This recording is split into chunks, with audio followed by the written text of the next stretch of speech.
नमस्कार, आप देख रहे हैं न्यूज़ 18। मैं हूं आपके साथ श्रुति श्रीवास्तव। देश में इस समय सबसे बड़ी कुछ राजनीतिक हलचल है तो वो है चुनाव। चुनाव तो बीत चुके हैं, लेकिन आज जो रुझान आए हैं, जो परिणाम आए हैं, वो वाकई दिलचस्प हैं। बीजेपी के लिए तो दिलचस्प ही है, क्योंकि 5 राज्यों में हुए चुनाव में 3 जगह बीजेपी ने भगवा लहर लहरा दिया है। 2 जगह पर ज़रूर हमने बदलाव देखने को मिला है। राजनीति में उथल पुथल मची हुई है। आप देखिए, पश्चिम बंगाल की बात कर लीजिए, 15 सालों के बाद बीजेपी आई। उसके बाद आप पुडुचेरी में बात कर लीजिए, पिछला भी बीजेपी थी 2021 में, 24 में फिर से बीजेपी ने रिपीट किया। तीसरा आप आसाम की बात कर लीजिए, हेमंत विश्व शर्मा पे हमने लड़ाई लड़ी और इस बार बीजेपी ने हैट्रिक लगाई। वहीं आप आ जाइए केरलम में इस बार मार्क्सिस्ट कम्युनिस्ट का सफाया और यूडीएफ ने वहाँ पर अपना वर्चस्व कायम किया। तो वहीं तमिलनाडु की राजनीति अब बदलेगी। तमिलनाडु की जनता ने बता दिया कि जो दिलों पर राज करता है वही सत्ता की कुर्सी पर भी बैठता है, यानी टीवीके ने परचम लहराया है। डीएमके को जोर का झटका लगा है। इन सभी मुद्दों पर हम बात करेंगे। हमारे साथ कह लीजिए आप पॉलिटिकल एक्सपर्ट्स या फिर फाइनेंस के एक्सपर्ट रजनीश कुमार जी, बहुत बहुत स्वागत है आपका। और आज राजनीति का मुद्दा ये है चुनाव। किस तरह बीजेपी, या फिर यूँ कहें कि बीजेपी के अंदर जो एक चाणक्य है उसका कमाल हमने किस तरह से देखा। साउथ के तो नहीं 2 हम राज्य वहाँ पर परचम लहरा पाए, मतलब हम का मतलब बीजेपी, लेकिन 3 राज्यों में बीजेपी की हैट्रिक मानी जा रही है, और खासकर पश्चिम बंगाल। तो शुरुआत पश्चिम बंगाल से। देखिए, ये जो जीत है, ये जो इलेक्शन मैंडेट है जनता का, ये सिर्फ एक नॉर्मल इलेक्शन मैंडेट की तरह से इसको देखा नहीं जा सकता। ये आने वाले 50-100 साल को तय करने वाली इलेक्शन मैंडेट है। बीजेपी में अब जब वेस्ट बंगाल की हम बात करते हैं तो वहाँ पे लेफ्ट का बहुत दिनों से शासन था। उसके बाद ममता बनर्जी हो गई और उसके बाद राइट विंग कहे जाने वाले बीजेपी का शासन हो गया, तो लेफ्ट से राइट हो गया। और जहाँ जहाँ भी बीजेपी की गवर्नमेंट थी वहाँ पे जनता ने बीजेपी के शासन पे, उनके एडमिनिस्ट्रेशन पावर पे एक फेथ जता के उनको दोबारा चुना है। केरलम और तमिलनाडु में बीजेपी भी जानती है कि बीजेपी का उतना स्ट्रॉन्ग फुट नहीं है, और लेकिन वहाँ पे भी सत्ता परिवर्तन बहुत कुछ बताता है। वहाँ बताता है कि आप निगेटिव राजनीति बहुत दिनों तक नहीं कर सकते। आपको सेंट्रल के साथ, केंद्र के साथ मिल के और अपने राज्य के विकास को आगे बढ़ाना होगा।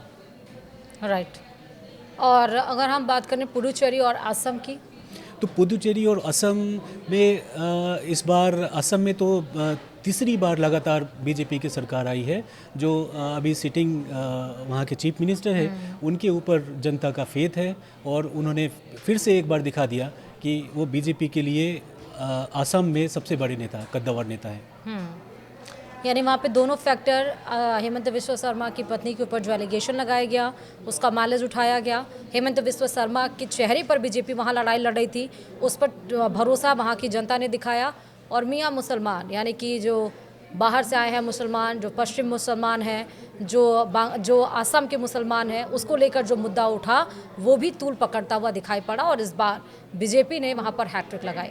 पुडुचेरी की हम बात करते हैं, पुडुचेरी में भी यहाँ पर कांग्रेस को जोर का झटका लगा है। लेकिन केरलम की बात करते हैं, हमने देखा 45 सालों का तिरुवनंतपुरम में जिस तरह से परचम लहराए बीजेपी ने, वहाँ का मेयर जीता, तो एक होप कहीं ना कहीं थी कि बीजेपी कुछ नहीं तो 3-4 सीटें वहाँ से निकालेगी। लेकिन साउथ की राजनीति में बीजेपी अभी वो पकड़ नहीं बना पा रही। बिल्कुल आपका सही कहना है कि साउथ की राजनीति में बीजेपी का पकड़ नहीं है।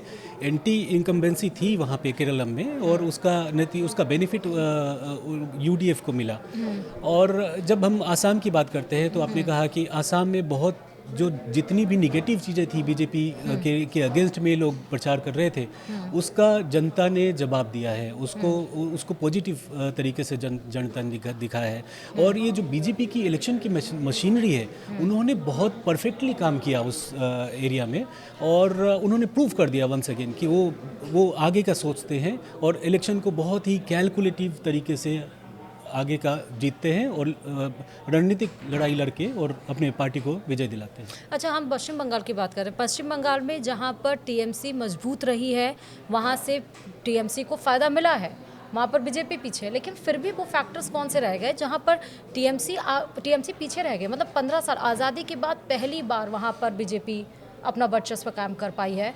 और 15 सालों तक जो वजूद था, जो किला था जिसको हम कहें, जो गढ़ था टीएमसी का, जिसको सोचा था ममता बनर्जी ने कि नहीं हिला पाएंगे, और उसको बीजेपी ने आखिरकार हिलाया। 2021 के अगर हम फैक्टर्स को देखें तो तमाम वो मुद्दे थे कि हम मीट की शॉप्स बंद कर देंगे, हम फिश नहीं खाने देंगे, ये करेंगे, वो तमाम मुद्दों की वजह से 2021 में पीछे रह गए। लेकिन 2026 का जब हमने कैंपेन देखा, इलेक्शन कैंपेन, उस समय वो सारे लोकल फैक्टर्स और जय माँ काली के उद्घोष के साथ बीजेपी ने वहाँ कैंपेन किया। तो उसको समझ में आ गया कि अगर लोकल फैक्टर्स पे हम काम नहीं करेंगे तो 2026 में भी टीएमसी रिपीट करती।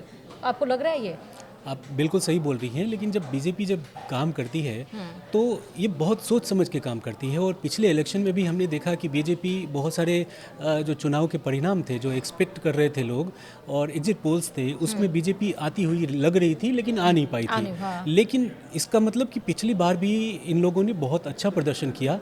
इस बार जो मुद्दे सरकार ने बीजेपी ने उठाए हैं वहाँ पे, जैसे आप बाहर के जो घुसपैठिए आप कह सकते हैं बांग्लादेशी लोगों का, या जो एसआईआर की जो बात हुई, इसको बहुत ही पॉजिटिव वे में जनता के सामने प्रस्तुत किया गया। ये मैं ये कहूँगा कि ममता बनर्जी के पास एक उतना स्ट्रॉन्ग पॉइंट इनके पास था एसआईआर को प्रेजेंट करना। जनता नाराज़ थी, बहुत सारी जनता नाराज़ थी एसआईआर को लेके, लेकिन ये उस पॉइंट को रख नहीं पाए। तो बीजेपी ने उसके फायदे को गिना के अपने पक्ष में सारे वो वोट कर लिए। और आप पहले जब सीपीआई की जब सरकार थी तो स्ट्रॉन्ग होल्ड सीपीआई भी थे, लेकिन जब सरकार जब चेंज कंटिन्यूअस रह जाती है तो उसके खिलाफ में थोड़े थोड़े माहौल बनने लगते हैं। तो वही अभी बनना शुरू हुआ पिछले इलेक्शन में, जो हमें देखने को मिला। और इस बार तो फिर जनता ने बीजेपी को ही वोट दे दी। क्या यहाँ पर मुस्लिम वोटर्स ने कमाल दिखाया जो बाइफरकेट हुए, या एंटी इनकम्बेंसी यहाँ पर देखने को मिली? मुझे ऐसा लगता है कि कई सारे फैक्टर्स थे, जिसमें एक तो या फिर वो माफिया मुक्त करना है पश्चिम बंगाल को। ये जो बीजेपी के जो स्लोगन्स थे और जो इनके मुद्दे थे वो सीधे जनता को असर किए। और जो इनका जो एक मुस्लिम वाला था और घुसपैठियों को आने नहीं देना है, ये सब जो पॉइंट्स थे वो बीजेपी के पक्ष में 3 पॉइंट्स मुझे लग रहा है 3M पे जो बीजेपी माफ किया। 3 फैक्टर्स, एक तो पहला महिला 1500 प्रेजेंट गवर्नमेंट जो थी टीएमसी, वो 1500 वुमेन्स को देख रही थी, इन्होंने कहा कि हम 3000 देंगे। दूसरा इन्होंने कहा माफिया कि माफिया मुक्त करेंगे। और तीसरा मुस्लिम। ये 3M जो फैक्टर्स पे बीजेपी ने काम किया, बिल्कुल सही बोल रही हैं। आने ये जो इलेक्शन कैंपेन जिस बेसिस पे किया गया वो फायदा देगा। बिल्कुल सही बोल रही हैं। और बहुत स्ट्रेटेजिक तरीके से तय किए थे कि बहुत कैजुअल मैनर में तय नहीं किए गए थे, इसको बहुत सोच समझ के तय किया गया था। और साथ में आप एसआईआर को भी अगर जोड़ लीजिए तो एसआईआर का शुरू में लोगों को लगा कि थोड़ी परेशानी है, लेकिन बहुत सारे लोगों को लगा कि नहीं, ये तो वेरिफिकेशन तो होना चाहिए, हमारे देश में घुसपैठिए नहीं रह सकते हैं, ऐसा लोगों के मन में विचार डाला गया और उसका बेनिफिट जनता को। और इस बार ऐसा हुआ कि 93% वोट कास्ट बहुत कुछ बताता है। 93% 2021 के मुकाबले इस बार इतना ज़्यादा पर, यानी कि जो दूर दूर भी लोग रह रहे थे वो भी आके पश्चिम बंगाल में वोट कास्ट करके गए अपना। ये बहुत बड़ी बात है। आप सही बोल रही हैं। जब भी आप देखेंगी कि जब भी कोई वोट शेयर बढ़ता है तो इसका मतलब कि सरकार चेंज होने वाली है, कोई परिवर्तन होने वाली है। तो जनता ने इस बार, पश्चिम बंगाल की जनता ने इस बार निकल के, और वहाँ की महिलाओं ने, वहाँ के जो बीजेपी के जो वोटर्स हैं उन्होंने निकल के और वोट दिया और बीजेपी को जिताया। केरलम की बात करते हैं। चलिए, कांग्रेस का खाता इन सारे राज्यों में नहीं खुला, लेकिन कांग्रेस जीत हासिल यहाँ केरलम में कर ली और विजयन को जोर का झटका यहाँ पर लगा। क्या लगता है कि केरलम की राजनीति आप कैसी रहेगी?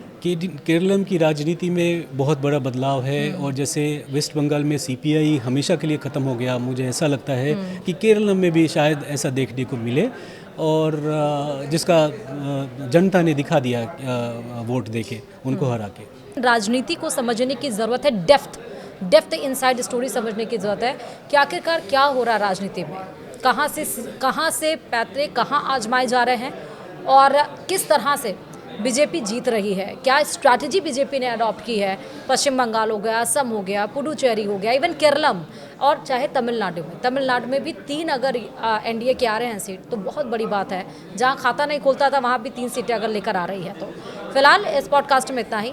बहुत बहुत शुक्रिया आपका। धन्यवाद। नमस्कार।